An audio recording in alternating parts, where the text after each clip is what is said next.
ini Tuhan menggugah iman kami pagi hari ini Bapa, bahwa Tuhan yang kami sembah adalah Tuhan yang Maha Kuasa, yang sanggup melakukan jauh dari apa yang kami doakan Tuhan. Bawa kami untuk melihat kemuliaan demi kemuliaan yang daripada Tuhan. Ajar kami melakukan bagian kami pagi hari ini Tuhan, untuk bersama-sama belajar kebenaran firman-Mu yang memberikan satu pencerahan yang baru bagi roh dan jiwa kami. Layakkan hamba-Mu yang penuh dengan keterbatasan ini Tuhan.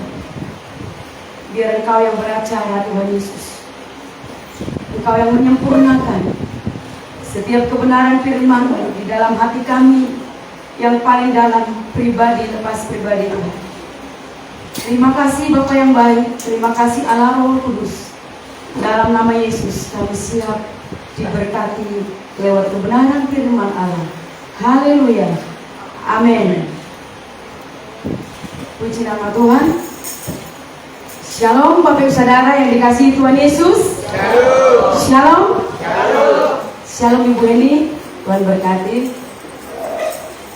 Bersyukur saya masih diberikan kesempatan pada pagi hari ini untuk kita belajar bersama-sama dalam kebenaran firman Allah. Sekali lagi saya katakan, saya penuh dengan keterbatasan Bapak Ibu, baik itu secara penyampaian saya dalam berkomunikasi ataupun pemahaman saya dalam Alkitab. Tetapi kita percaya pagi hari ini, biar pengurapan yang daripada roh Allah itu sendiri yang akan menyempurnakan lewat hikmat, lewat pengertian yang daripada Allah. Amin. Mari Bapak Ibu Saudara, pagi hari ini kita mau belajar dari satu tokoh Alkitab yang terkenal dengan penderitaan yang hebat. Tetapi pada akhirnya tokoh Alkitab ini mengalami kemuliaan yang hebat juga. Kita mau belajar pagi hari ini dari kisah Ayub. Ayub 1.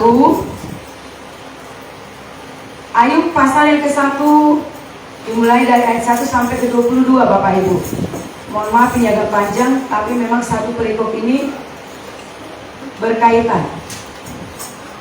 Dengan kasih Tuhan, saya nanti akan membaca ayat yang ganjil, Bapak Ibu Saudara yang akan membaca ayat 6.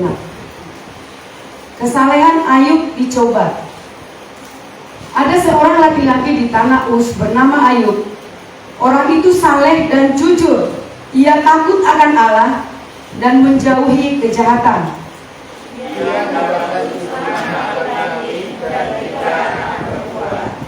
Ia memiliki 7.000 ekor kambing domba, 3.000 ekor unta, 500 pasang lembu, 500 keledai betina dan budak-budak dalam jumlah yang sangat besar. Sehingga orang itu adalah yang terkaya dari semua orang di sebelah timur.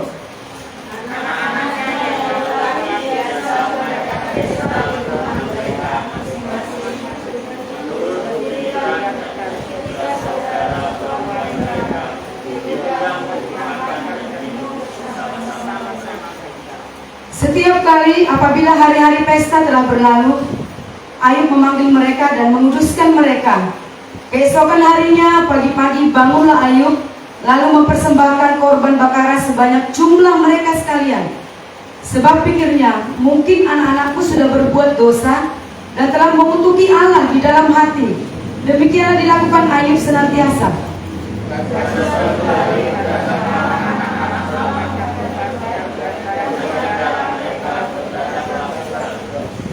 Maka bertanya Tuhan kepada iblis, "Dari manakah engkau?"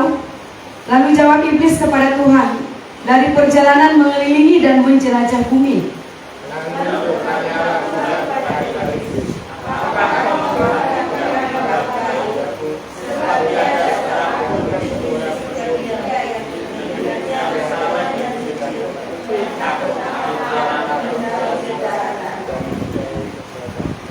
Lalu jawab iblis kepada Tuhan, "Apakah dengan tidak mendapat apa-apa Ayub takut akan Allah?"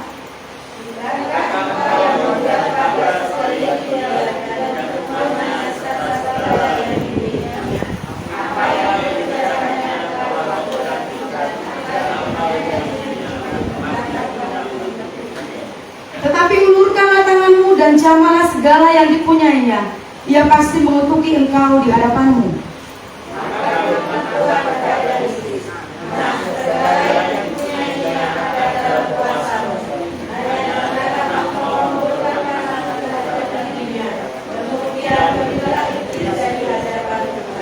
Pada suatu hari ketika anak-anaknya yang lelaki dan yang perempuan makan-makan dan minum anggur di rumah saudara mereka yang sulung.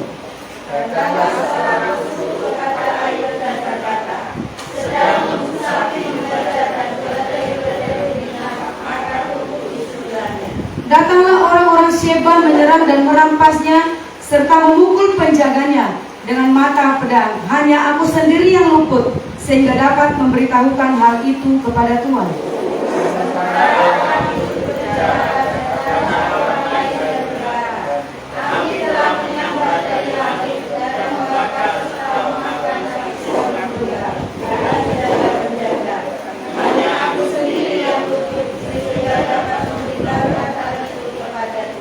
Sementara orang itu berbicara, datanglah orang lain dan berkata, orang-orang Kasdi membentuk 3 pasukan, lalu menyerbu unta-unta dan merampasnya, serta memukul penjaganya dengan mata pedang. Hanya aku sendiri yang luput, sehingga dapat memberitahukan hal ini kepada Tuhan.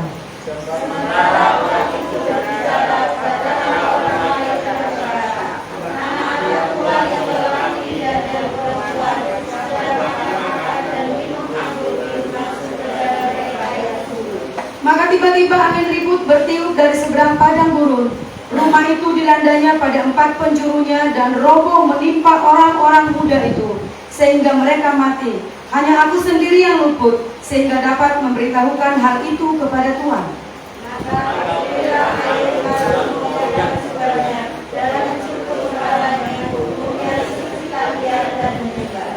Katanya, dengan telanjang aku keluar dari kandungan ibuku, dengan telanjang juga aku akan kembali ke dalamnya. Tuhan yang memberi, Tuhan yang mengambil, terpujilah nama Tuhan.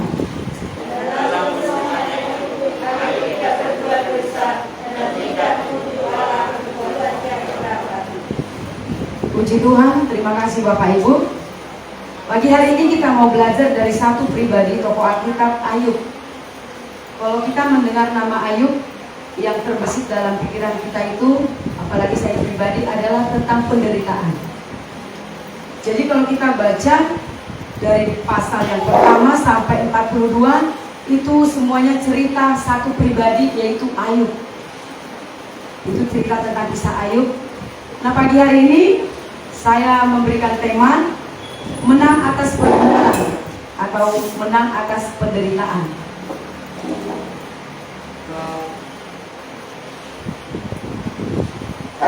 Yang pertama, sebelum kita lebih lagi untuk belajar dari kisah Ayub ini, mari kita terlebih dahulu mengenal dari satu pribadi Ayub yang memiliki karakter yang luar biasa. Kita mau belajar dari satu pribadi Ayub, memiliki karakter yang tidak cacat, sempurna. Yang pertama itu, Alkitab mengatakan bahwa Ayub itu adalah seorang yang saleh. Saleh itu artinya taat dan sungguh-sungguh menjalankan ibadahnya.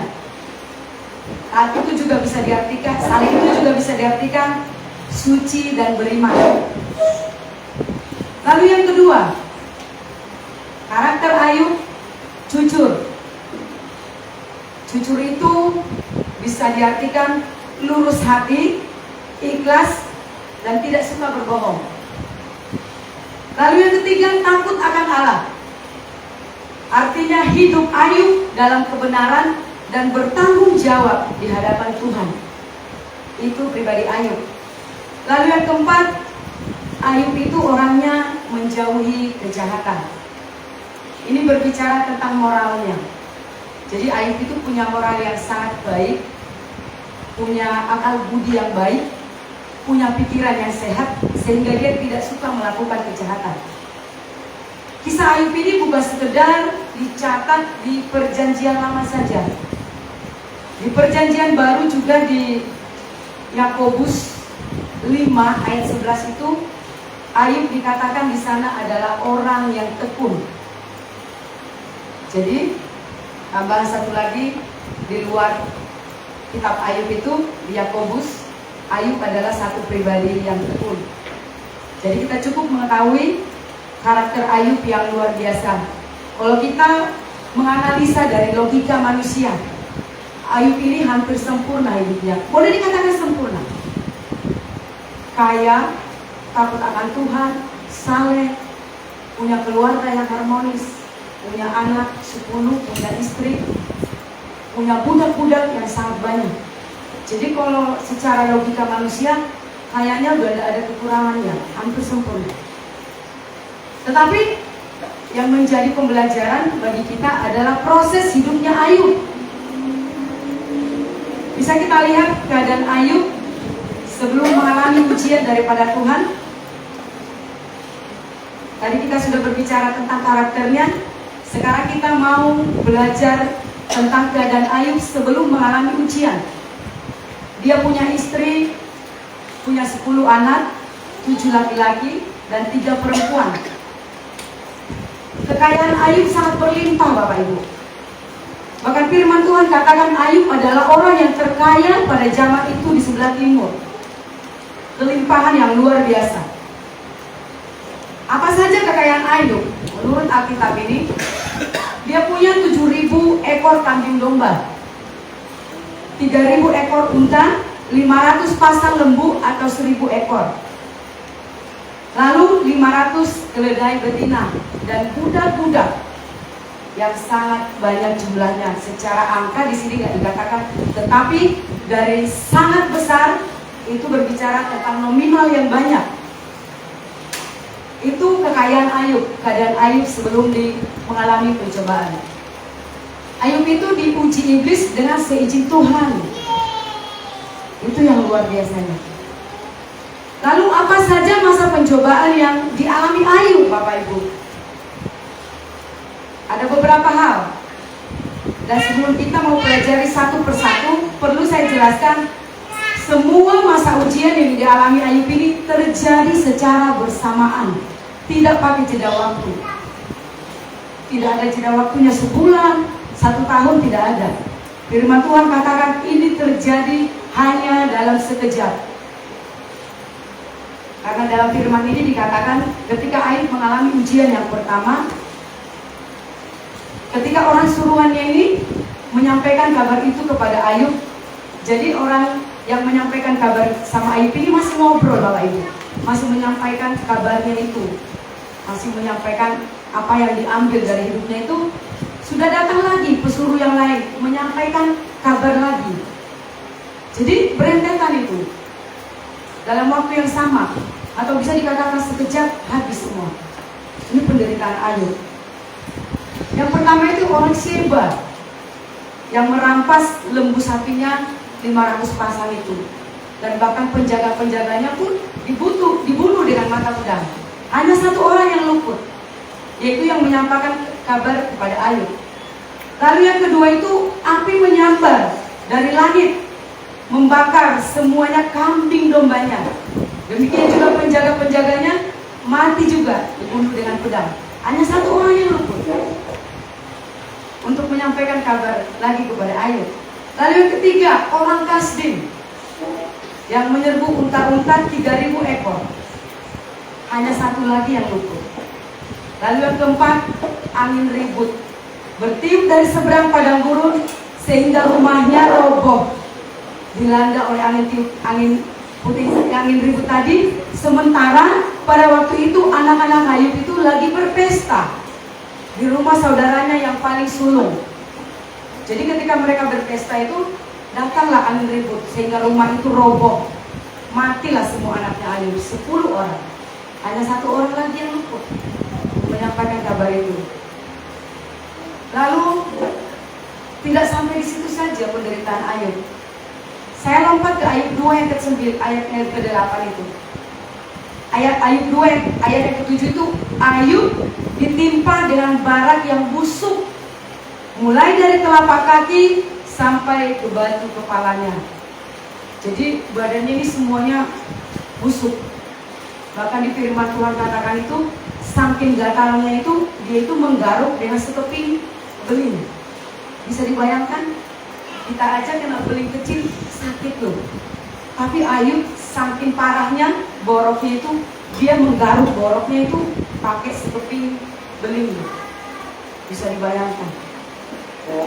Lalu yang berikutnya, Ayub itu punya seorang istri.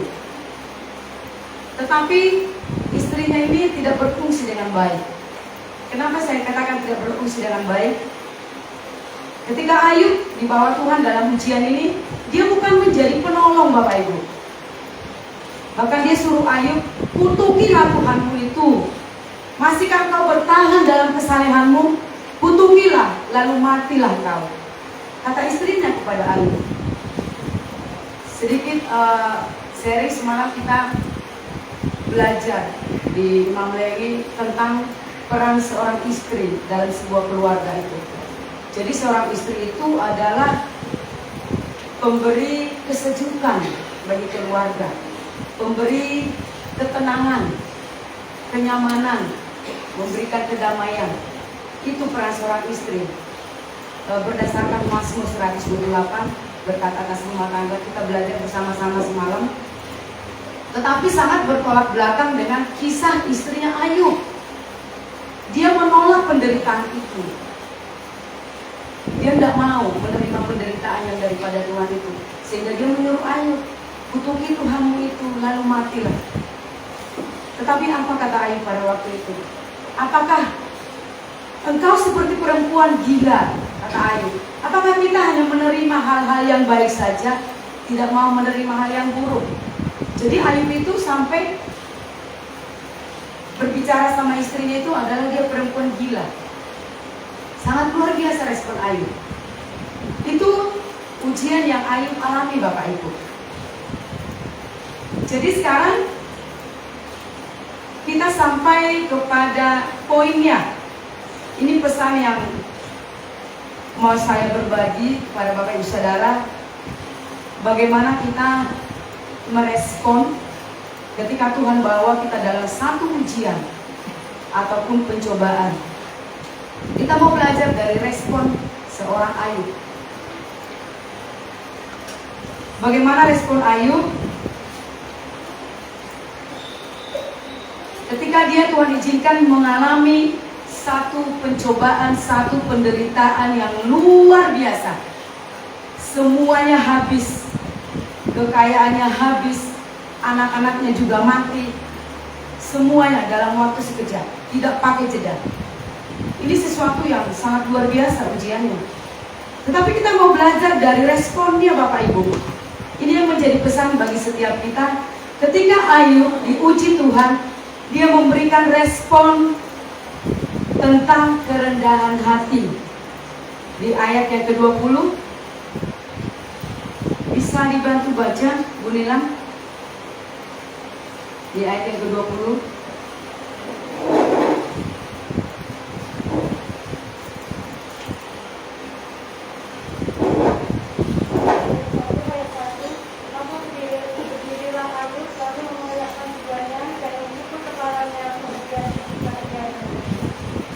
Nah ini sesuatu yang luar biasa Bapak Ibu.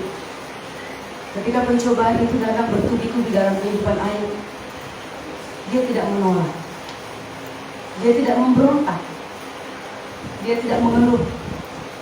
Bahkan firman Tuhan katakan, tidak ada perkataan yang keluar dari bibir Ayub yang menyakiti hati Tuhan. Ayub tidak berdosa. Ini sangat luar biasa. Kalau kita membayangkan penderitaan Ayub yang luar biasa, tetapi responnya yang menjadi pembelajaran bagi setiap kita, dia punya kerendahan hati. Beberapa waktu yang lalu Mas Wan menyampaikan tentang kerendahan hati. Kerendahan hati itu tahu diri kata Mas Wan dalam firman-Nya. Jadi Ayub di sini dia tahu diri, tidak memberontak kepada Tuhan, tidak mengeluh pada waktu itu. Dia sujud menyembah Tuhan. Ini berbicara tentang kerendahan hati. Sangat luar biasa. Sudah penderitaannya sehebat itu, masih bisa rendah hati. Ini yang menjadi pembelajarannya. Ada satu ayat kebenaran firman Tuhan yang luar biasa tentang kerendahan hati di Amsal 22 ayat yang keempat. Saya bacakan. Ganjaran kerendahan hati dan takut akan Tuhan adalah kekayaan, kehormatan, dan kehidupan. Ganjaran di sini artinya imbalan. Ketika kita memiliki kerendahan hati, ada imbalan yang sudah Tuhan janjikan loh. Ini firman loh. Ini Tuhan yang menjanjikan. Ketika kita memiliki kerendahan hati, takut akan Tuhan, kehormatan, kehidupan, kekayaan, itu menjadi bagian kita. Ini nanti akan digenapi di akhir kisah hidup Ayub. Bagaimana Tuhan pulihkan dia secara luar biasa. Jadi ketika Ayub itu memiliki sikap rendah hati, Tuhan pulihkan keadaannya berlimpah-limpah. Bahkan firman Tuhan catat 2 kali lipat kekayaan Ayub dari keadaan dia semula, dari kekayaannya semula. Lalu yang kedua, apa respon Ayub ketika menghadapi ujian ini? Saya baca di ayat yang ke-21. Katanya, dengan telanjang aku keluar dari kandungan ibuku, dengan telanjang juga aku akan kembali ke dalamnya. Tuhan yang memberi, Tuhan yang mengambil, terpujilah nama Tuhan. Ayub itu mengakui kedaulatan Tuhan. Ini respon yang kedua. Jadi Ayub pada waktu itu dia mengakui kedaulatan Tuhan. Kedaulatan itu artinya itu kekuasaan penuh. Jadi Tuhan punya kuasa penuh akan hidup Ayub pada waktu itu. Ayub sadar akan hal ini. Demikian juga dengan kehidupan kita, Bapak Ibu. Saya ketika dapat impresi ini, Ayub mengakui kedaulatan Tuhan. Saya dapat impresi seperti ini. Jadi mau Tuhan uji di bagian manapun kita dalam kehidupan, Tuhan punya hak. Mau diuji di dalam kesehatan, finansial, hubungan, apapun, pelayanan, Tuhan punya hak. Karena hidup kita, Tuhan yang berdaulat. Dan kita tidak punya kekuatan untuk melawan itu. Ketika Tuhan uji kita dalam kesehatan misalnya, kita tidak punya kekuatan untuk melawan itu. Kita tidak punya kekuatan untuk menghindar dari situ. Tetapi satu hal yang kita ingat, Tuhan beri kekuatan untuk memampukan kita untuk melewatinya ataupun menghadapi itu. Jadi perlu kita garis bawahi, ketika Tuhan bawa kita dalam satu ujian,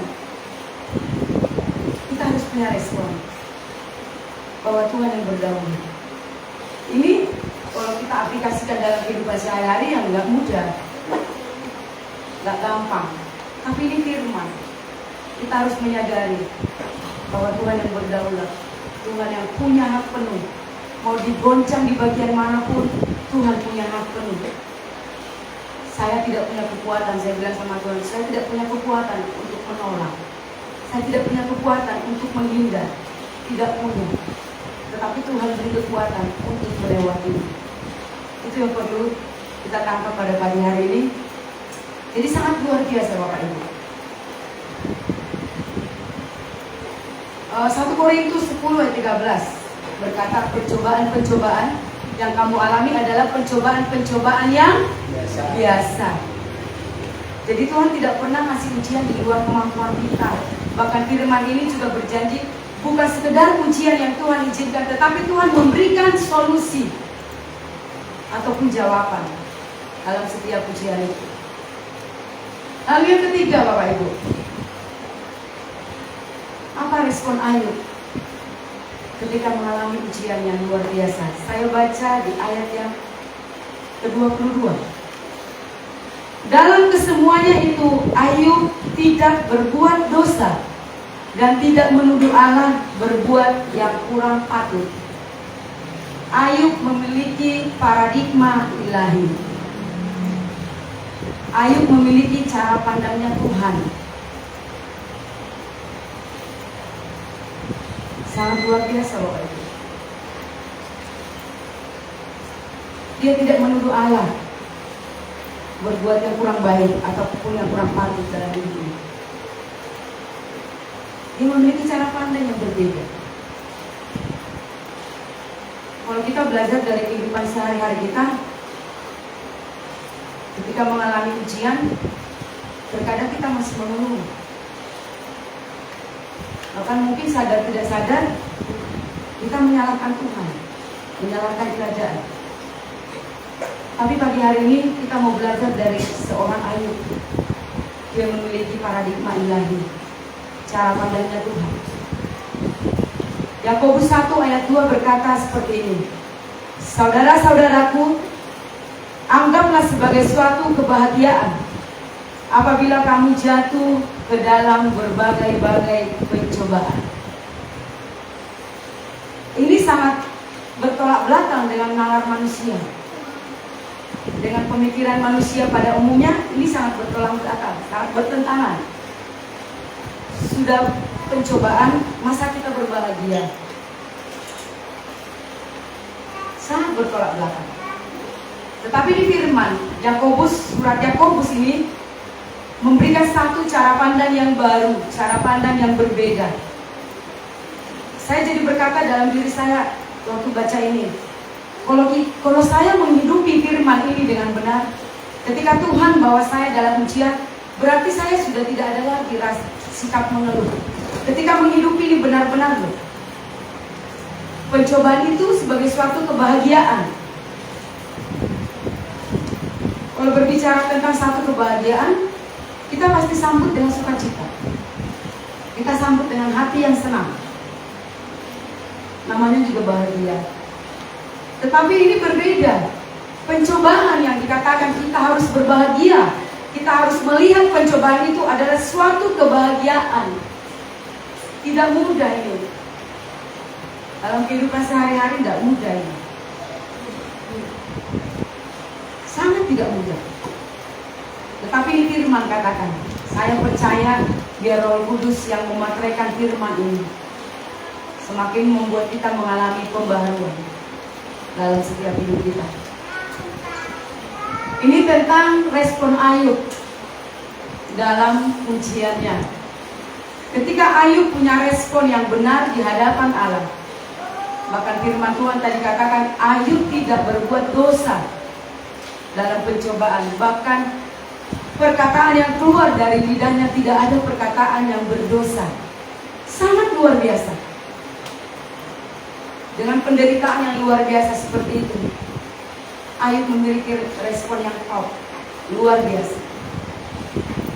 Jadi saya mau sampaikan, respon itu sangat menentukan untuk kehidupan kita berikutnya. Ini yang dialami Ayub di akhir hidupnya. Ketika Ayub memiliki respon yang benar di hadapan Tuhan, lalu apa yang terjadi di akhir kehidupan Ayub? Ini menjadi kabar sukacitanya bagi setiap kita.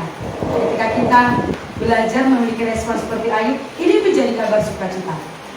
Keadaan Ayub dipulihkan pada waktu itu. Ini bisa dibaca di Ayub pasal yang ke-42, Bapak Ibu.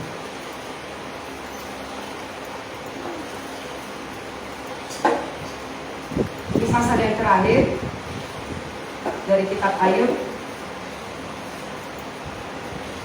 sangat luar biasa. Keadaan Ayub dipulihkan. Pada waktu itu Ayub ini mempunyai 3 sahabat. Namanya Elifas, Bildad, dan Zofar. Ada 3 sahabatnya Ayub. Tetapi pada waktu Ayub mengalami penderitaan, apa yang disampaikan oleh sahabat-sahabatnya Ayub ini, menurut pemandangan Tuhan itu tidak benar. Karena di pasal 42 Tuhan berkata kepada 3 sahabatnya ini, engkau berkata tentang aku yang tidak benar, tidak sesuai dengan apa yang dikatakan oleh hambaku Ayub. Pada waktu itu Tuhan meminta ketiga sahabatnya ini memberikan korban bakaran sebagai tanda pengudusan hidup mereka dengan dosa mereka. Yang luar biasanya, Tuhan berkata seperti ini pada mereka, hanya doa Ayub saja yang kudengar. Jadi ketika Tuhan meminta korban bakaran untuk menguduskan ketiga sahabatnya ini, Tuhan berkata, hanya doa Ayub saja, hanya permintaan Ayub saja yang aku dengar. Jadi ini hal yang luar biasa Bapak Ibu. Ketika Tuhan memulihkan keadaan Ayub, yang pertama itu adalah doa Ayub didengar Tuhan. Luar biasa. Alangkah bahagianya ya kalau Tuhan berkata, saya dengar doa jemaat keliru. Amin. Amin. Senang loh. Bukan Ayub saja yang mengalami hal seperti ini. Jemaat di sini juga bisa. Karena Tuhan kita adalah Tuhan yang sama. Saya juga bisa, Bapak Ibu Saudara juga bisa. Jadi perkenanan Tuhan yang sangat luar biasa di akhir hidup Ayub. Ketika Tuhan sudah memulihkan dia. Lalu apa lagi yang dinikmati Ayub? Ayub kembali dikaruniakan anak Bapak Ibu. 10. 7 laki-laki, 3 perempuan. Dan firman Tuhan katakan pada zaman itu tidak ada yang mengalahkan kecantikan anak-anak Ayub. Saya mau tanya dengan Bapak Ibu, senang gak punya anak-anak yang cantik? Punya anak perempuan cantik senang ya? Nah, firman ini luar biasa loh. Tidak ada yang mengalahkan kecantikan anak Ayub pada zaman itu. Luar biasa. Dari kekayaan pun Tuhan pulihkan Ayub pada waktu itu. Tuhan pulihkan 2 kali lipat.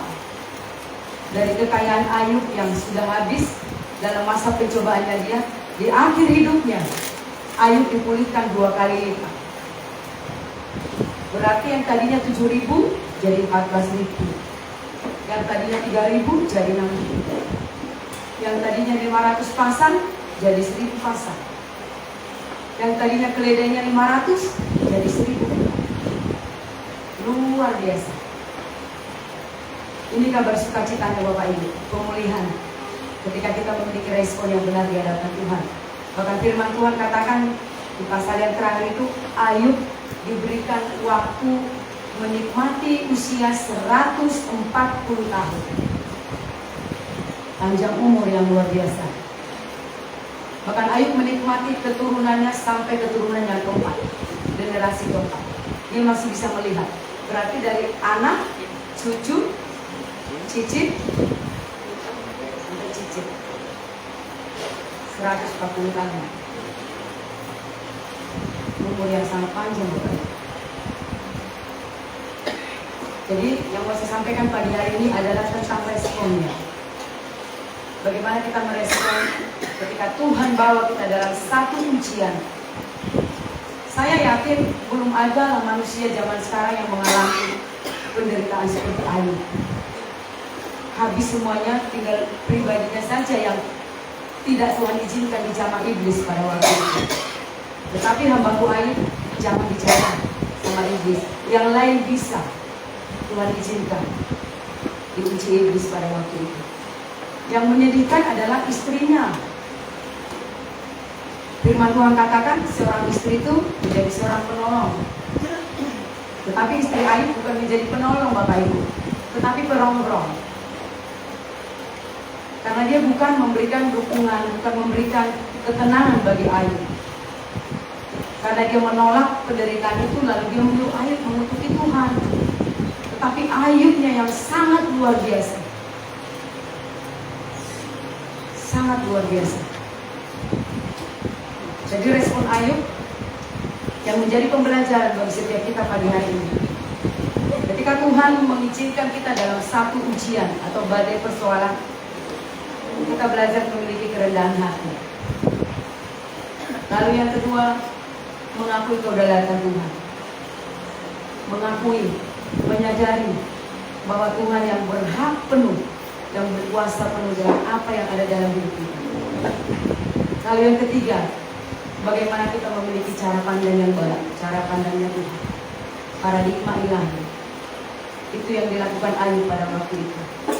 Saya percaya biarlah kebenaran firman ini memberikan satu pencerahan bagi roh dan jiwa kita, supaya hari-hari ke depan kita boleh semakin bijaksana di dalam merespons segala sesuatu, terlebih dalam badai persoalan.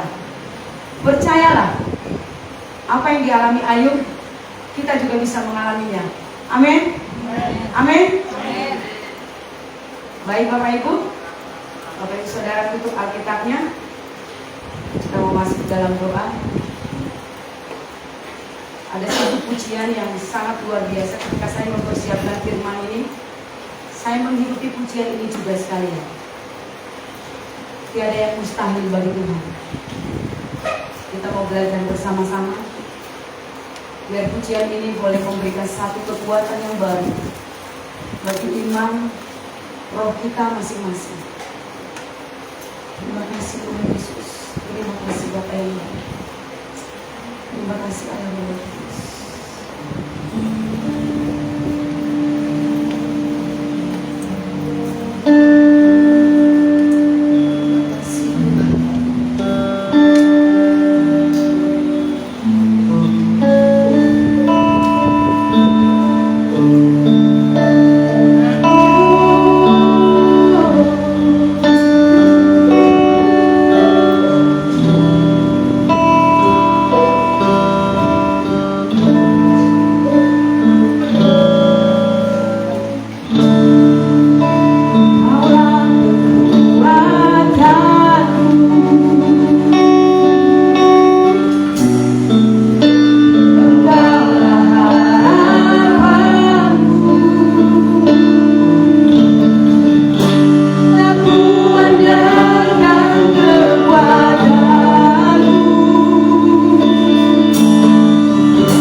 baru bagi jiwa dan roh kami.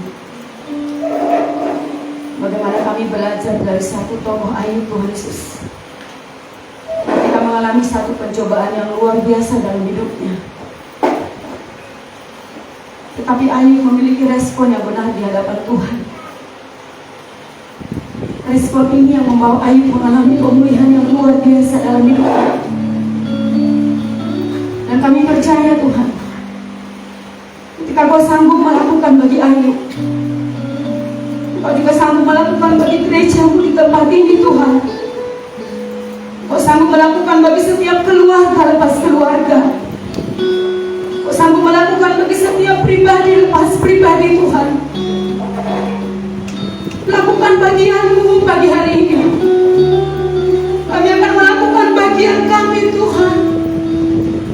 Belajar memiliki respon yang benar, sekalipun di tengah-tengah pencobaan yang besar dalam hidup kami Tuhan. Terima kasih Tuhan Yesus, terima kasih Bapa yang baik. Pesan kebenaran firman-Mu Tuhan Kau sampaikan bagi gereja, bagi hamba-Mu, karena Kau begitu mengasihi hidup kami, karena Kau begitu peduli dengan hidup kami Tuhan, karena Kau begitu memiliki kerinduan untuk melihat hidup kami semakin hari semakin diperbaharui, semakin hari semakin dipulihkan, semakin hari semakin mengalami kemenangan yang daripada Tuhan. Terima kasih Tuhan, terima kasih. Materaikan firman-Mu bagi gereja-Mu pagi hari ini. Materaikan firman-Mu bagi hamba-Mu secara pribadi. Materaikan hamba-Mu bagi setiap keluarga lepas keluarga pagi hari ini. Terima kasih Tuhan Yesus, terima kasih Bapa yang baik. Sebentar hamba selesai berkata-kata, tapi biar Roh Kudus-Mu terus menyempurnakan kebenaran ini dalam hidup kami Tuhan Yesus. Terima kasih Bapa yang baik. Terima kasih Tuhan Yesus, terima kasih Allah Roh Kudus. Dalam nama Yesus kami berdoa.